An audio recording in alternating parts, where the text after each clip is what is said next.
In this video, we're going to be going over a standard thoracic series, and I will also be including a accessory swimmers projection in this video as well.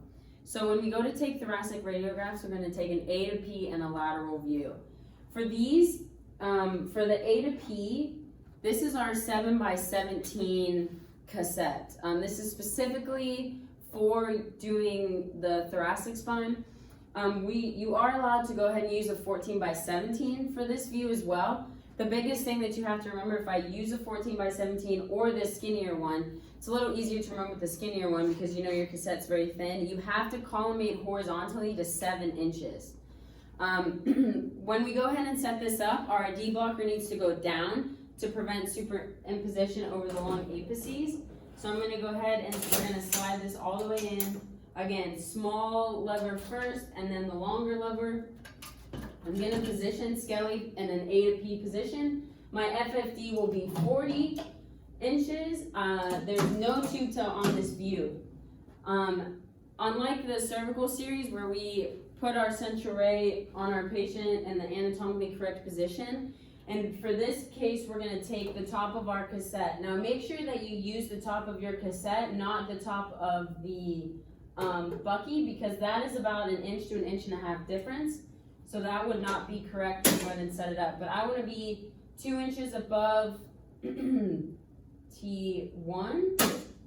So I go ahead and match or set my cassette there, and then I'm going to match my central ray to the cassette.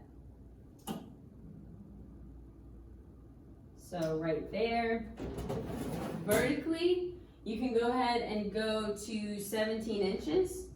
Or just under 17, and then horizontally, I'm gonna wanna be just at 7. And then get your patient lined up midline. Again, Skelly doesn't stand up perfectly well on his own. And then you can mark either side of the patient just out of pertinent anatomy. So in this case, I have a right marker, so I'm just gonna go ahead and mark right on the bucky where I can see that we're out of any collimation. In your lab manual on this one, it says that we will use a filter. With the creation of digital imaging, we don't use the filter, so I'm going to briefly explain it, but we have taken it out of the practical so you don't have to use it, but this is the filter that you would use. There's a thick and a thin side. They're labeled in this class. For an A to P thoracic, you're going to go ahead and go thick side up.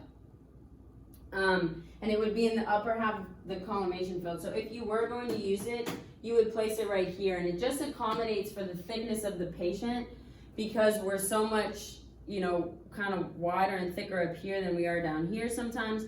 But again, digital x-ray that we don't have to use this for. So in your manual, it says to use the filter, but this is what they're talking about. Again, we removed it. So then patient breathing instructions for this one, they're going to take a deep breath in and hold it and then don't move. So that is the setup for an AP thoracic. When we go to take a lateral, I'm going to use a 14x17 film.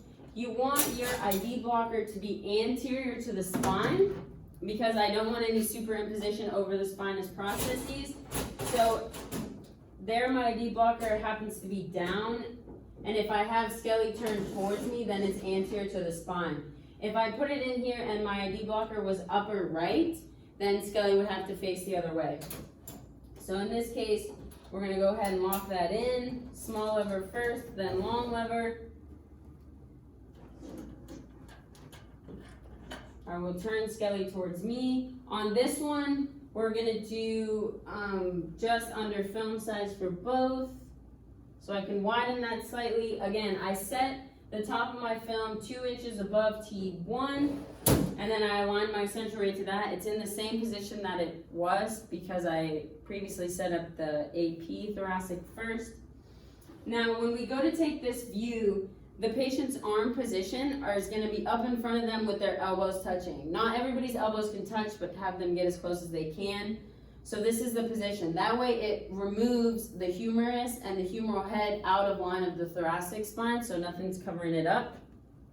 So that's the patient position. Again, your book mentions the filter. which this one would go thick side down in the lower half of the collimation, so it would look like this. But again, we're not testing you with those anymore in this class. I just want you to be aware that that's what they're referencing in your manual. We're still gonna go ahead and use a half apron lead shield. So Skelly would be in this position. They're gonna go ahead and take a deep breath in, hold, and don't move. And that will be your lateral thoracic. For our last view, it's not part of your standard thoracic series, but C7T1 is a hard area to visualize sometimes on our imaging, whether it's a cervical spine that we didn't get all the way down to C7 because the trap muscle is covering, or on a lateral thoracic where we weren't able to see all the way to T1. So we would go ahead and take a swimmer's lateral projection. Again, 8x10 or a 10x12 can be used for this. We want the ID blocker still anterior to the spine. Again, we're concerned about the spinous processes. Our central ray is going to point right at C7 or T1. And we're gonna have a 5-degree caudal tube tilt so that when I come in here, I'm gonna miss any trap muscle that's sitting right there. So I'm at 90 right now, so we're gonna go 5 degrees caudal, which is my first short black line. Turn my light on, point right at C7T1. Come up here, match my film.